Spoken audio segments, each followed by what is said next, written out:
लेकिन चलिए शो को आगे बढ़ाते हैं और अब वक्त आ गया है हमारे दो दूसरे मेहमानों को शो में इंट्रोड्यूस करने का। हमारे साथ वाइस एडवाइजर के सीईओ हेमंत सुकी जुड़ गए हैं और मनी टू स्कूल के फाउंडर अर्नब पंड्या। आप दोनों का स्वागत है इस खास पेशकश में। और अर्नब सर, शुरुआत करेंगे एम्फी के डेटा के साथ जो कि आए हैं आज और हर महीने की तरह नंबर्स आते हैं।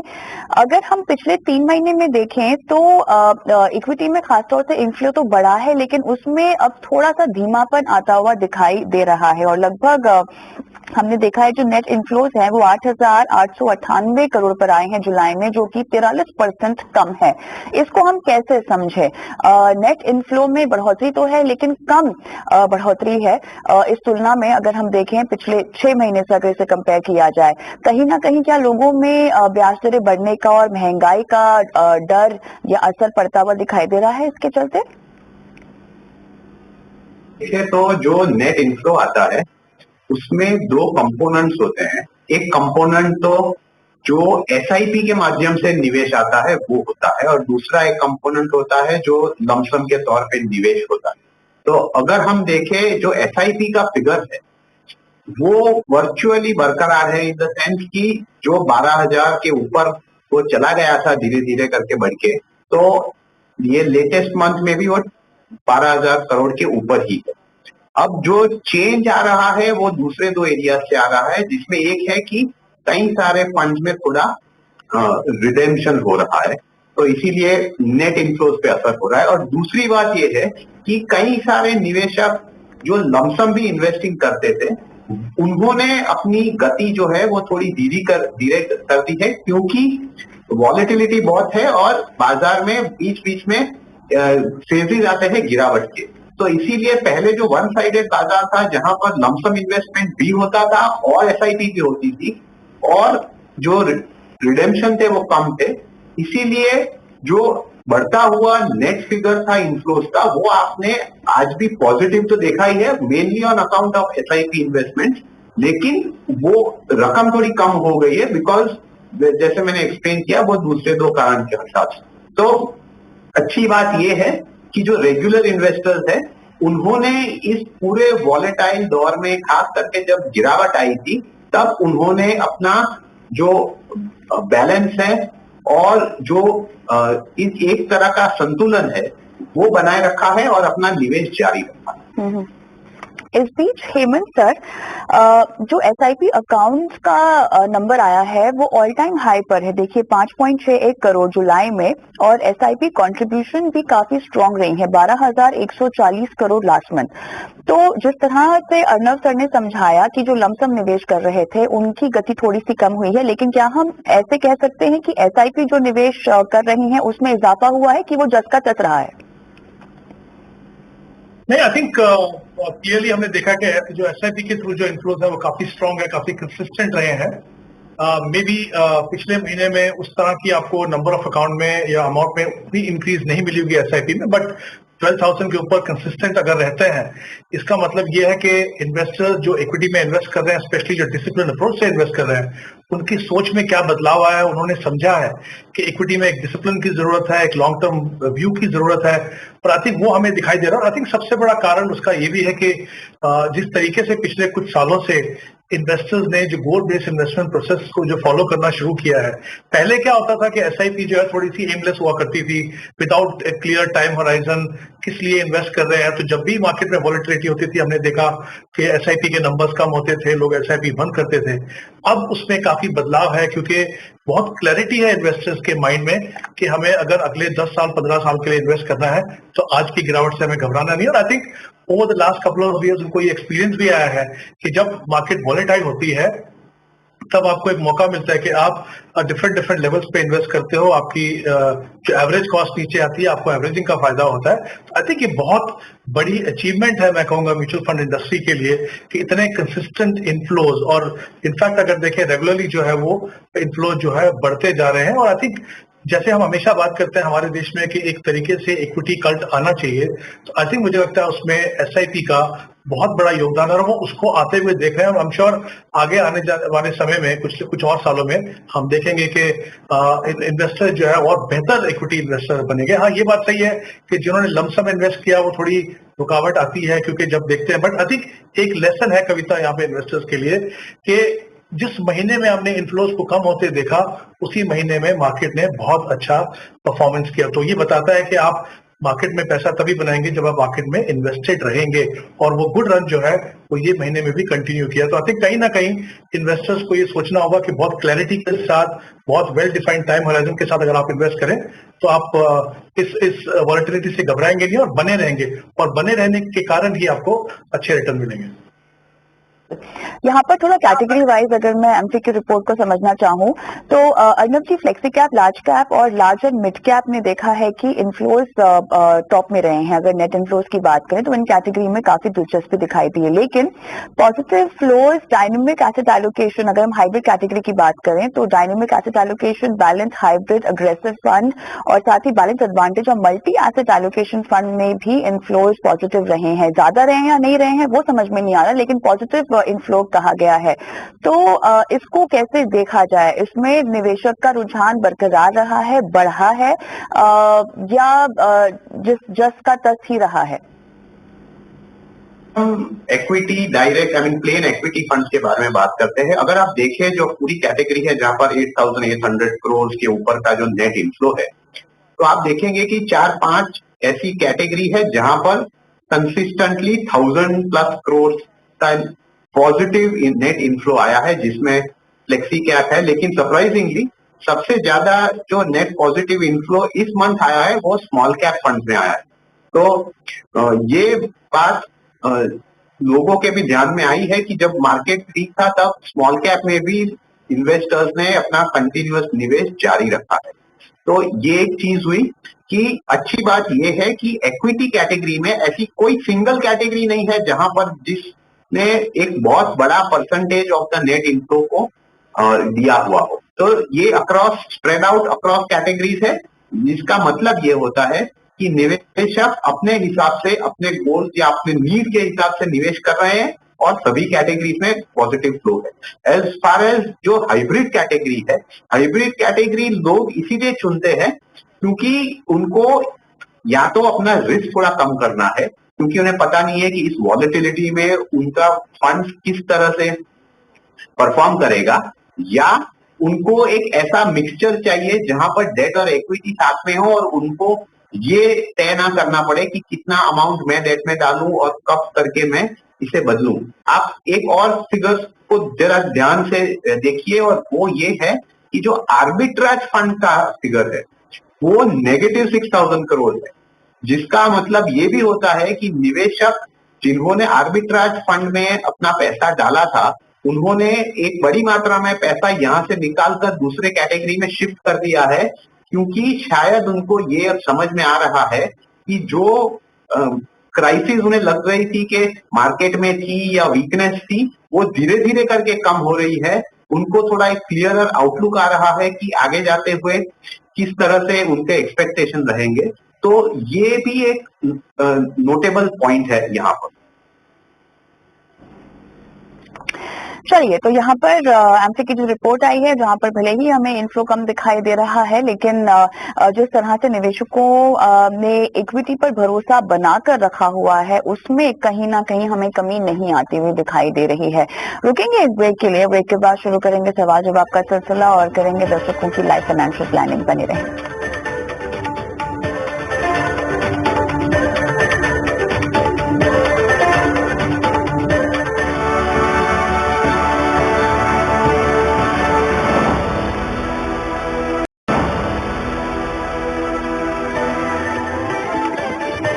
बैक आप देख रहे हैं इटी मनी बने अपना फाइनेंस मिनिस्टर। मैं हूं आपके साथ कविता थपलियाल, अर्नब पंड्या, हेमंत उस्तगी, हमारे दोनों मेहमान हमारे साथ जुड़े हुए हैं और अब वक्त आ गया है दर्शकों को शो में शामिल करने का। मोहन देशमुख साहब मेरे साथ फोन लाइन पर हैं।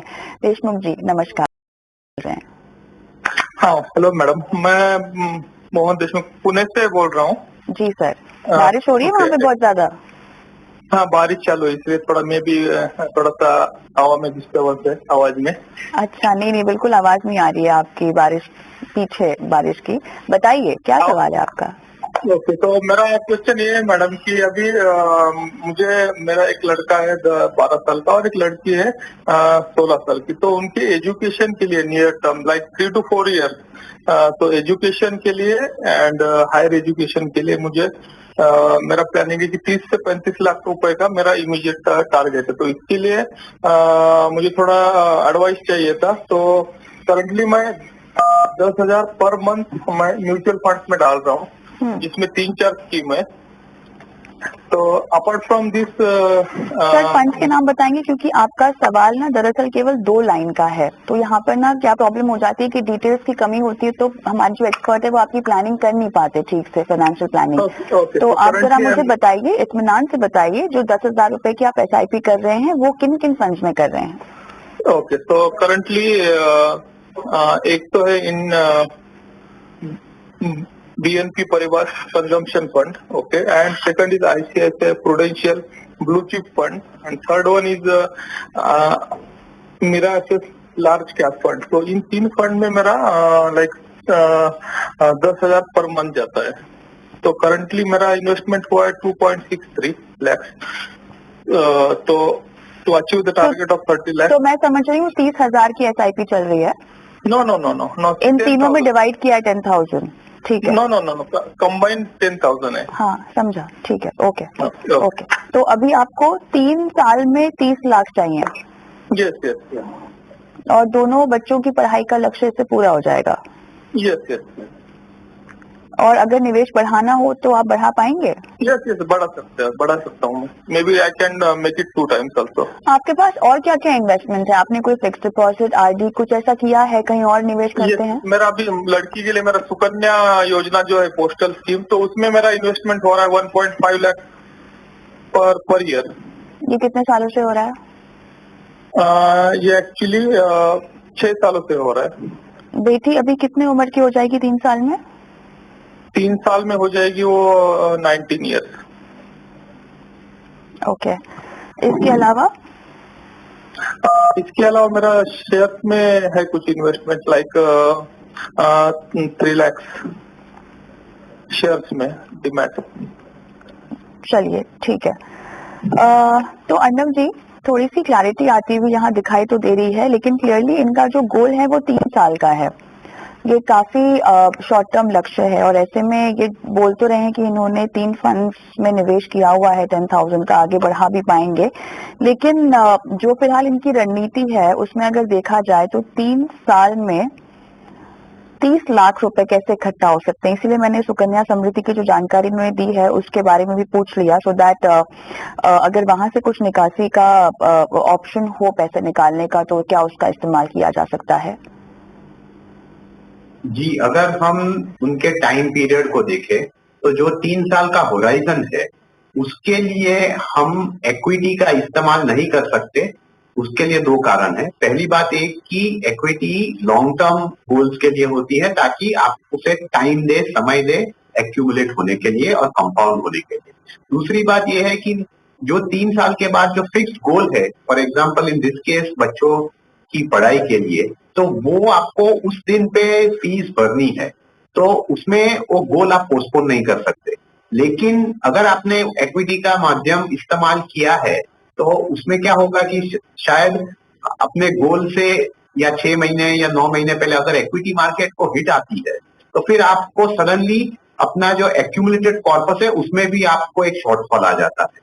तो इसीलिए जो आइडियल माध्यम होना चाहिए इस प्रकार के शॉर्ट टर्म गोल के लिए वो है एक प्योर डेट ऑप्शन, और उसमें आप डेट म्यूचुअल फंड का समावेश कर सकते हैं। लेकिन यहाँ पर तकलीफ ये है कि समय बहुत नहीं है, तो अगर आप एडिशनल 10,000 भी निवेश करते हैं तो उससे कोई बहुत बड़ी रकम इकट्ठा नहीं होगी इस गोल के लिए, क्योंकि देखिए गोल बड़ा है 30 लाख का। अब 30 लाख के लिए आइडियली आज की तारीख में अगर आपके पास अराउंड 24 लाख होते तो वो 24 लाख 3 साल में डेट ऑप्शन में बढ़ के 30 लाख हो जाते, तो उसे आप कह सकते हैं कि ये रूट आपको इस्तेमाल करना चाहिए। लेकिन अब इनके पास इतनी सारी रकम है नहीं, क्योंकि देखिए equity mutual fund plus pure equity, direct equity, ये सब ऐड करके भी बहुत बड़ी रकम होती नहीं है। तो मेरे हिसाब से दो चीज करनी पड़ेगी इनको। एक तो यही है कि अपनी बेटी के पढ़ाई के लिए उनको सुकन्या समृद्धि स्कीम का जो एक्यूमुलेशन है उस समय पे तब उसका इस्तेमाल करना पड़ेगा टू दी एक्सटेंट पॉसिबल। दूसरी बात ये है कि आप देखिए जितना हो सके उतना थोड़ा लमसम करके डेट में एटलीस्ट डालने की कोशिश कीजिए, ताकि जो अमाउंट आपको चाहिए उसके पास आप आ सको। तीसरी बात यह है कि धीरे धीरे करके अगर आप ये जो इक्विटी म्यूचुअल फंड की रकम है या अगर आप उसे ये गोल के लिए इस्तेमाल करना चाहते हो तो अगले 6 से 12 महीने में धीरे धीरे करके वहां से आप शिफ्ट होके डेट में आ जाइए, क्योंकि at the end equity exposure आपके लिए सही नहीं है। और लास्ट बात यह है कि उन्होंने जो 3 फंड अपने इक्विटी पोर्टफोलियो में भी समावेश किए हैं उसमें से एक थीमेटिक फंड है और 2 लार्ज कैप फंड है। तो एटलीस्ट इस तरह के गोल के लिए या कोई भी गोल के लिए इस प्रकार के पोर्टफोलियो में एक थीमेटिक फंड होना है at this kind of portfolio and stage, वो भी एक सही नहीं है। तो वहां पर भी अगर एटलीस्ट वो ये इक्विटी पोर्टफोलियो इस गोल के लिए नहीं इस्तेमाल कर रहे तो उसको भी बदलना पड़ेगा। देशमुख जी कोई सवाल पूछना चाहते हैं आप अर्णव जी से? या मैं क्लियरली समझ गया कि सर क्या बोल रहे हैं, लेकिन यहाँ पे मेरा एक क्वेश्चन है कि विथ डेट में अगर मूव करेंगे तो वहाँ पे कम रेट ऑफ इंटरेस्ट मिलेगा, तो वो एक कंसर्न है। तो मे बी 3 की जगह 4 साल भी हो सकता है, बट नॉट मोर देन कम से कम 5 साल या उससे ज्यादा का समय होना चाहिए। देखिए इक्विटी में निवेश करने के लिए आपकी दुविधा हम समझ रहे हैं, लेकिन कहीं ना कहीं आपके कैपिटल को भी तो प्रोटेक्ट करना है। तो आपने जो अभी तक जोड़ा हुआ है वो आप ना गवाएं, इसीलिए डेट की रणनीति आपको सुझाई जा रही है। लेकिन अर्णव जी क्या थोड़ा सा भी रिस्क ले सकते हैं अगर 4 साल अपना नजरिया कर ले लक्ष्य का? तो कि अगर वो 4 साल का भी नजरिया करे तो सिचुएशन कुछ बहुत बड़ा बदलाव आने वाला नहीं है।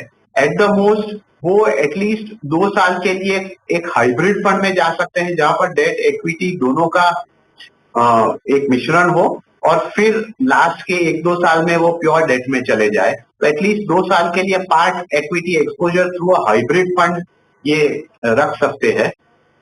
बट उसमें से भी मेरे हिसाब से देखिए जब आप डेट के बारे में लो रिटर्न के बारे में बात करते हो तो उसमें गोल क्या है आपका डेट का निवेश करने के लिए? रिटर्न्स नहीं है, वो यही है कि आपको एक जो श्योर अमाउंट चाहिए वो मिले।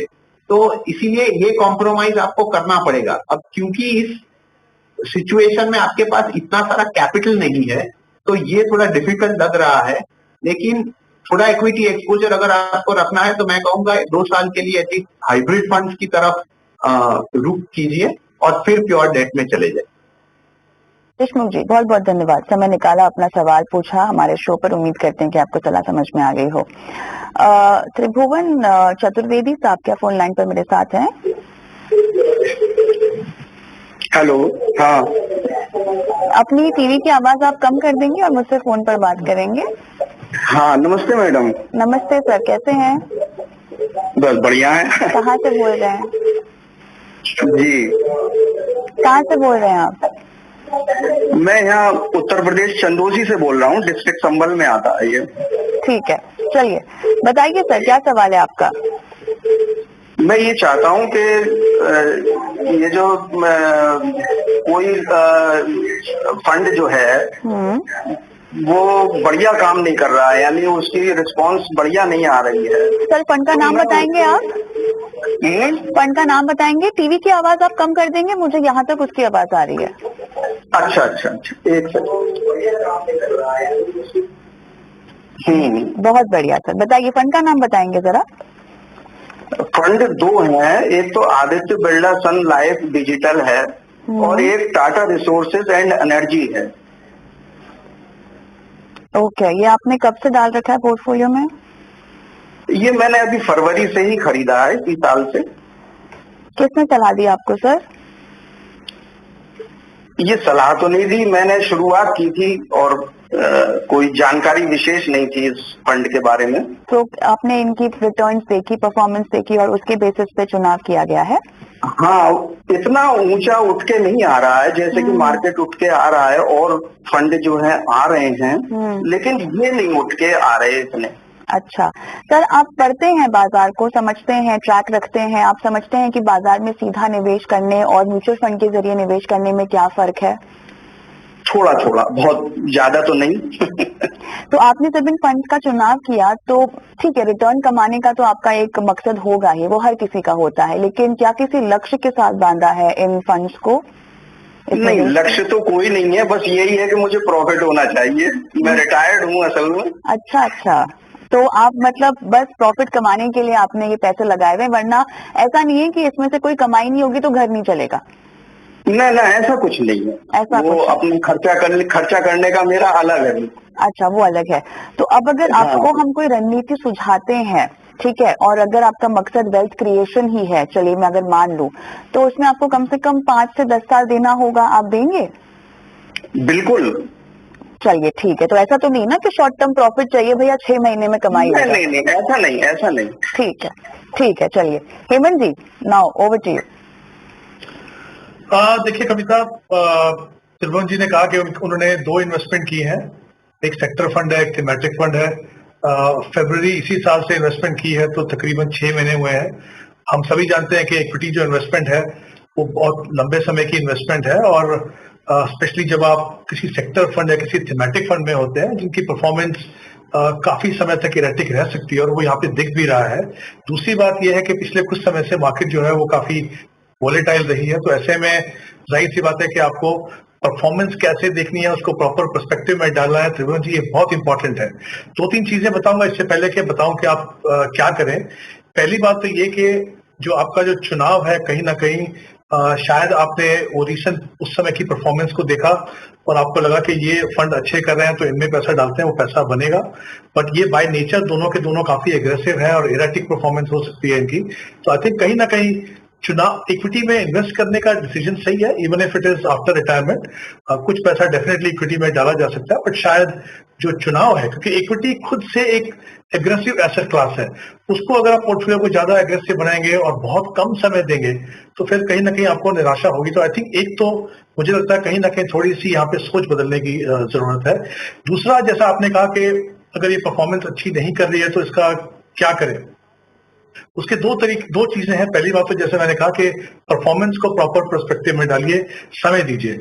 अगर आपने ये फैसला ये सोच के किया कि ठीक है एग्रेसिव फंड है, कोई बात नहीं, हम थोड़ा पैसा उसमें लगाएंगे, तो फिर आपको उसको थोड़ा समय देना पड़ेगा। अगर ये चुनाव सही नहीं हुआ तो डेफिनेटली आपके पास 2 तरह की ऑप्शन है।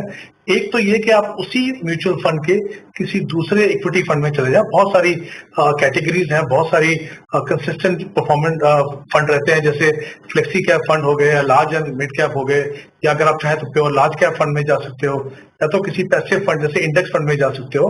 तो ये तो आपको एक करना है। दूसरी बात, अगर आपको लगता है कि नहीं और किसी फंड उसी फंड की कोई दूसरी स्कीम आपको अच्छी नहीं लग रही है, तो फिर यहां से निकाल के आप कहीं और जा सकते हैं। लेकिन कहीं ना कहीं मुझे लगता है आपको अपने पोर्टफोलियो में बदलाव करने की जरूरत है, क्योंकि शायद जो डिसीजन हुआ है इस समय पे वो नहीं है और एक क्लियर टाइम होराइजन नहीं है। देखिए, जब आप इन्वेस्ट करते हैं तो समय आपको देना पड़ेगा, सिस्टमैटिकली इन्वेस्ट करेंगे तो और अच्छा है, ताकि वॉलेटिलिटी का फायदा भी आपको हो। बट कहीं ना कहीं बदलाव कीजिए और एक क्लियर टाइम होराइजन बना के चलिए कि कम से कम, जैसा कविता ने भी कहा, कम से कम 5 साल। मैं तो चाहूंगा कि अगर आप एसआईपी से इन्वेस्ट कर रहे हो तो कम से कम 8 से 10 साल का समय आप इक्विटी को दीजिए, क्योंकि आपका एवरेज होल्डिंग पीरियड जो है उससे आधा होगा। तो ये 2-3 चीजों का ध्यान रखिए, पोर्टफोलियो में बदलाव करने की जरूरत है। और इक्विटी को आपको एक इस नजरिए से देखना होगा कि ऐसी एसेट क्लास है जो आपको वेल्थ बिल्डिंग में मदद करती है। तो आई थिंक अगर आप उतना समय देंगे तो डेफिनेटली आपको अच्छे रिजल्ट मिलेंगे। त्रिभुवन जी कुछ पूछना चाहते हो हेमंत जी को? नहीं, बिल्कुल ठीक राय दी। चलिए सर, हाँ, वेट ही करना चाहिए उसमें और टाइम भी देना चाहिए मुझे। और हमारा शो लगातार देखते रहना चाहिए ताकि आप और सीखे निवेश के बारे में और पैसे कमाने के जरिए भी आपको समझ में आए। बहुत बहुत धन्यवाद त्रिभुवन जी। बिल्कुल मैडम, बिल्कुल। ऑल द बेस्ट आपके इन्वेस्टमेंट के लिए। Thank you madam, thank you. आगे बढ़ेंगे और दानिश इदरीसी हमारे साथ फोन लाइन पर थे लेकिन उनका फोन जो है वो कट हो गया। तो अर्नब जी, सवाल आपके पास है। इनके पोर्टफोलियो में एसबीआई के देखिए 3 फंड है, फोकस्ड फंड है, ब्लू चिप है, स्मॉल कैप है, एक और ब्लू चिप है कैनरा रोबेको का, निपॉन का स्मॉल कैप है, मिरासेट का इमर्जिंग ब्लू चिप है, एक्सेल का भी ब्लू चिप है और आईसीआईसीआई ब्लू का भी ब्लू चिप है। इन्होंने सारे ब्लू चिप्स लगता मार्केट देखकर खरीद लिए हैं। फोन लाइन पर जुड़े तो इनसे पूछा जाएगा ऐसा क्यों किया है इन्होंने। ये बताएं अब इनका मकसद क्या है इस पोर्टफोलियो से, मुझे जरा जानना था। 20 साल में 2 करोड़ इन्हें चाहिए तो, लेकिन 10,000 रुपए का निवेश क्या ये बढ़ा सकते हैं या नहीं, और इतने सारे फंड्स क्यों इकट्ठा किए हुए हैं। खैर जब जुड़ेंगे तब सवाल जवाब करेंगे अर्नब जी इनसे। फिलहाल बताइए, थोड़ा छाटना पड़ेगा ना, बहुत रिपीट हो रहा है इनका निवेश। 3 चीजें इसमें करनी पड़ेंगी। पहली बात ये समझना पड़ेगा कितना निवेश जरूरी है उनको अपने गोल को तक पहुंचने के लिए। तो मेरे हिसाब से अराउंड 20,000 रुपीज पर मंथ अगर निवेश करते हैं एट कंपाउंडेड रेट ऑफ 12% अगर हम एस्टिमेट करते हैं तो अपने गोल तक वो आसानी से पहुंच जाएंगे। एग्जिस्टिंग अमाउंट ऑफ इन्वेस्टमेंट आज की तारीख में 10,000 है, यानी कि उनको धीरे धीरे करके इस निवेश को डबल करना है over a period of time, और जितना जल्दी कर सके उतना अच्छा है ताकि अपने गोल की तरफ वो आगे बढ़ते। दूसरी बात यह है कि पोर्टफोलियो में निवेश कर रहे हैं 10,000 पर मंथ, लेकिन बहुत सारे फंड्स उन्होंने इकट्ठा कर लिए हैं। इतने सारे फंड्स की जरूरत नहीं है फॉर अचीविंग द गोल, क्योंकि आपको ये समझना है कि हर एक म्यूचुअल फंड में आपको individually 40 to 60 stocks, unless it is a focus fund, तो उसमें कम होते हैं, 25 से 30 होते हैं। तो वो छोड़ के आपको इतने सारे अलग अलग स्टॉक्स का एक्सपोजर ऑलरेडी मिल रहा है, तो ये इतने सारे फंड की जरूरत नहीं है। तीसरी बात ये है कि एक ही कैटेगरी के मल्टीपल फंड्स अगर आप चूज करते हैं तो उसमें भी कोई फायदा नहीं है, इन्वेस्टमेंट में रेपिटेशन होता है। और एक ही फंड हाउस के अगर आप मल्टीपल फंड्स चूज करते हैं उसमें भी जो स्टाइल है फंड मैनेजमेंट का, या इन मेनी केसेस हम काफी सारे होल्डिंग भी रिपीट होंगे।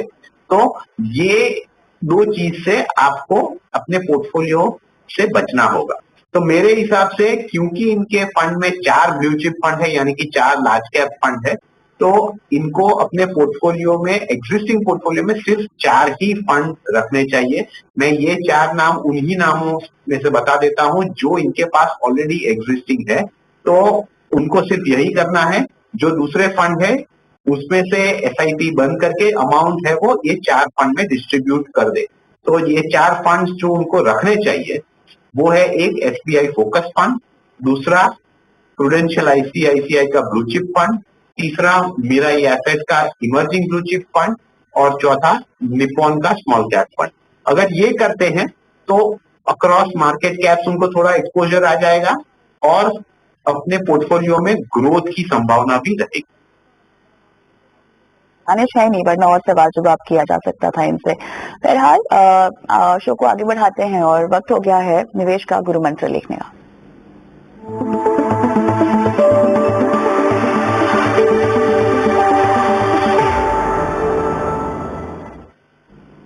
हेमंत जी बताइए, आपका गुरु मंत्र क्या है? कविता, मैं कहना चाहूंगा कि जब भी आप इन्वेस्टमेंट ऑप्शन चुने तो उनकी जो टैक्स एफिशिएंसी ऑफ रिटर्न है उनको हमेशा ध्यान रखिए। ट्रेडिशनल ऑप्शन में जब आप पैसा लगाते हैं आपको गारंटेड रिटर्न मिलता है, कैपिटल सेफ्टी मिलती है, लेकिन हम सभी जानते हैं कि ज्यादातर ऑप्शन में आपको टैक्स देना पड़ता है। तो आपकी जो पोस्ट टैक्स रिटर्न है उससे आप इन्फ्लेशन को बीट नहीं कर पाते। जब आप मार्केट लिंक में आप प्रोडक्ट में इन्वेस्ट करते हो तो आपको रिटर्न थोड़ा वॉलेटाइल होता है, उतार चढ़ाव आपको देखने को मिलता है कि एक तो रिटर्न बेटर मिलता है और दूसरा टैक्सेस आपको कम देने पड़ते हैं। तो I think tax efficiency of return decide करता है कि आपके टाइम होराइजन खत्म होने पे आपके हाथ में कितना पैसा। तो ये एक बहुत इंपॉर्टेंट एस्पेक्ट है जिसपे आपको पोर्टफोलियो बिल्डिंग के समय ध्यान देना है। हेमंत सर, अर्नब सर,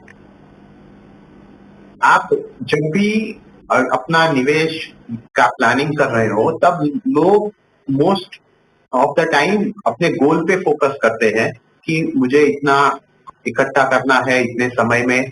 तो ये एक अच्छी बात है, आप गोल पे ध्यान दीजिए, लेकिन गोल को एक रियलिस्टिक भी बनाइए, क्योंकि आपको गोल के साथ अपने रिसोर्सेज को भी ध्यान में रखना है। तो कई बार क्या होता है, गोल आपके लिए अच्छा होता है, सही होता है, लेकिन अगर आपके पास एडिक्वेट रिसोर्सेज नहीं है तो रिसोर्सेज अगर आप ज्यादा ला नहीं सकते तो आपको गोल पे कॉम्प्रोमाइज करना पड़ता है। तो इम्पोर्टेंट चीज ये है, गोल और रिसोर्सेज में तालमेल रखिए और फिर अपना प्लानिंग कीजिए, तो उससे आपके गोल अचीव करने में आसानी होगी। ऑलराइट, चलिए शो के आखिरी दर्शक हमारे साथ फोन लाइन पर भी हैं अब, किशोर देवरे। किशोर जी कहाँ से बोल रहे हैं sir? Good evening. Good evening madam, मैं अहमदनगर महाराष्ट्र से बोल रहा हूँ। बताइए सर। मेरा सवाल ये है कि मेरे पास एक लमसम 2 लाख का अमाउंट है, जिसको मैं 2 to 3 मंथ के लिए निवेश करना चाहता हूँ इक्विटी में। तो मुझे अगर 20 से 25% रिटर्न की अपेक्षा है, तो मैंने कहा इसमें इन्वेस्ट करना चाहिए, ये मुझे जानकारी चाहिए। आप कितने सालों तक इन्वेस्ट करना चाहते हैं? अभी ये शॉर्ट टर्म के लिए मुझे 2 से 3 माह के लिए इन्वेस्ट करना है ये। 2 से 3 माह के लिए इक्विटी रिस्की होगा थोड़ा। आप रिस्क से आपको पता है कितना रिस्क है और आपको परहेज होगा फिर? अभी जैसे कि मार्केट अभी चल रहा है, उस हिसाब से मैं सोच रहा था कि म्यूचुअल फंड्स में इन्वेस्ट करूंगा तो ऑलरेडी मेरा इन्वेस्टमेंट हायर रेट पे हो जाएगा, इसलिए मैं इक्विटी के लिए पूछ रहा था। पर म्यूचुअल फंड के जरिए इक्विटी में जाते हैं तो आपको मिनिमम 5 से 6 साल तो देने ही पड़ेंगे। क्या आपका जो लक्ष्य है वो पोस्टपोन हो सकता है इतने सालों तक? हाँ, हो सकता है, ये सरप्लस अमाउंट है। तो आप रखेंगे इसको 5 से 6 साल? हाँ, रख सकते हैं मैडम। चलिए हेमंत जी बताएं। कविता, मैं समझ रहा हूँ कि शायद उनको लग रहा है कि क्योंकि मार्केट में जिस तरह का मूवमेंट है, तो कई बार ऐसा होता है कि जब ऐसा मूवमेंट हो तो हमें लगता है कि शॉर्ट टर्म में थोड़ा पैसा लगा के थोड़ा कुछ अच्छा पैसा कमाया जा सकता है। लेकिन मेरी हमेशा सलाह ये है कि 2 से 3 महीने तो बहुत ही कम समय। तो मुझे लगता है कि आपको अगर आपको ये लगता भी है कि आप रिस्क ले पाएंगे, तो भी मैं आपको रिकमेंड नहीं करूंगा कि आप इक्विटी को देखें, क्योंकि शॉर्ट टर्म में किसी के लिए भी मार्केट को प्रेडिक्ट करना मुश्किल है। Even the best of fund manager आपको प्रेडिक्ट करके नहीं बता सकते कि मार्केट कहाँ पे हो। ये अच्छी बात है, आपने कहा कि आपके पास होल्डिंग पावर है, आपके पास ये सरप्लस है। अगर मार्केट नीचे जाएगा तो शायद इसको आप होल्ड कर पाएंगे, लेकिन कहीं ना कहीं ये भी इंपॉर्टेंट है कि आप किस माइंडसेट के साथ इक्विटी में इन्वेस्ट कर रहे हो। तो मुझे लगता है अगर आप उसको बदलाव कर सके शुरू से, ये जो 20% या 30% का जो आपका जो एक्सपेक्टेशन है 2 या 3 महीने में, कहीं ना कहीं अगर आप उसको बदलाव करें तो डेफिनेटली इक्विटी फंड जो है वो आपके लिए एक बेहतर ऑप्शन हो सकती है। पर कहीं ना कहीं जैसे मैंने पहले भी कहा कि सोच थोड़ी बदलनी होगी। अगर ऐसा है जैसा आपने अभी बताया कि आप 5 साल तक इसको इन्वेस्ट कर सकते हैं, तो आप चाहें उसमें थोड़ी एग्रेसिव फंड ले सकते हैं। आप जैसे मिड कैप फंड्स हैं या तो फिर large and mid cap fund है, उस तरह की कैटेगरी में आप जा सकते हैं। तो मिड कैप में अगर आप चाहें तो कोटक इमर्जिंग फंड है, लार्ज एंड मिड में अगर आप चाहें तो HDFC का लार्ज एंड मिड या कैनरा रवेको इमर्जिंग इक्विटी फंड, इस तरह के फंड में आप देखिए। लेकिन बहुत इंपॉर्टेंट है कि आप एक पूरे क्लैरिटी के साथ एक टाइम होराइजन रख के तभी आप इन्वेस्ट करें। 2-3 महीने के लिए मैं बिल्कुल भी रिकमेंड नहीं करूंगा कि आप इक्विटी में इन्वेस्ट करें।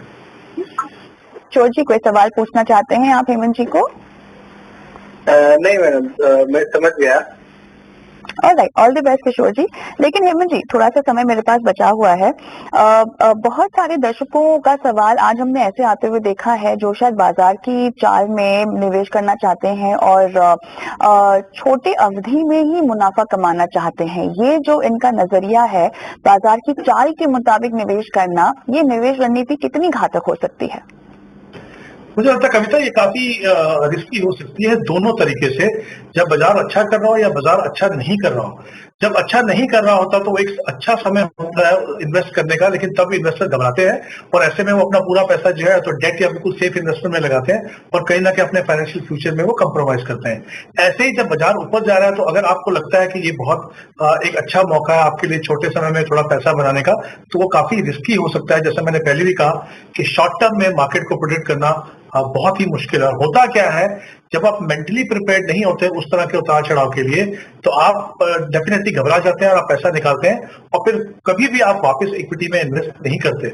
उससे आपका नुकसान ये होता है लंबे समय में कि एक ऐसी एसेट क्लास जिसमें इतना पोटेंशियल है कि वो बाकी एसेट क्लासेस से बेटर रिटर्न दे, आपके लिए अच्छी खासी वेल्थ क्रिएट कर सके, आपको positive real rate of return दे सके, आप उससे दूर हो जाते हैं। तो मुझे लगता है उसका खामियाजा आपको लॉन्ग टर्म में भरना पड़ता है, क्योंकि आप फिर सिर्फ शॉर्ट टर्म या जो बहुत ही कंजर्वेटिव इन्वेस्टमेंट ऑप्शन है उनके अंदर आप इन्वेस्ट करते हैं। तो मुझे लगता है इक्विटी को बहुत सही नजरिए से देखने की जरूरत है। ये एक ऐसी एसेट क्लास है जो आपको काफी मदद करेगी वेल्थ क्रिएट करने में, लेकिन दो चीजों का ध्यान रखना है। एक क्लैरिटी चाहिए टाइम होराइजन की और एक डिसिप्लिन अप्रोच को फॉलो कीजिए। डेफिनेटली आपका इक्विटी का जो सही मायने में पोटेंशियल है वो रियलाइज होगा और आपको उसका फायदा होगा।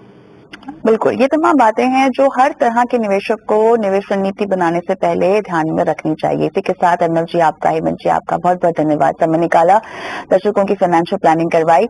लेकिन हमें भी इजाजत दें आज के शो में जाते जाते एक नंबर आपकी स्क्रीन पे छोड़ रही हूँ जो एक्सक्लूसिवली हमारा व्हाट्सएप नंबर है।